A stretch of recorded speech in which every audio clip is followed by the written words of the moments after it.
Hyderabad Bandlaguda police station పరిధిలో 18 రోజుల పసికందును ₹1,00,000కు విక్రయించిన తండ్రి ఆసిఫ్ 4 రోజుల తర్వాత బండ్లగూడ పోలీసులకు ఫిర్యాదు చేసిన తల్లి.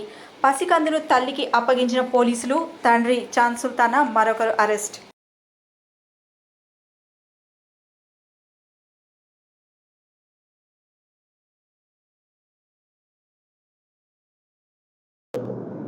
నిన్న తేదీ 11/7/2020 నాడు మాకు వచ్చిన కంప్లైంట్ మేరకి ఆస్మా బేగం అని చెప్పేసి తన భర్త తనని భయభ్రాంతికి గురి చేసి భయంలో పెట్టి పాపని తీసుకుని పోయి ₹1,00,000 అమ్మినట్టుగా మాకు వచ్చిన కంప్లైంట్ మేరకు వెంటనే మేము టీం ఏర్పాటు చేసుకొని ఇన్వెస్టిగేషన్ స్టార్ట్ చేసి వితిన్ 24 hours లోపలనే పాపని రెస్క్యూ చేసి మదర్కి అప్పగించడం జరిగింది. దీంట్లో ఇన్వెస్టిగేషన్ నడుస్తుంది. ప్రస్తుతానికి కొన్న మినల్ సాబ్, మధ్యవర్తి కొన్న సుల్తానా, అమ్మిన తండ్రి ఆసిఫ్ కస్టడీకి తీసుకొని విచారిస్తున్నాం. మిగతా అది కూడా ఇన్వెస్టిగేషన్ నడుస్తుంది.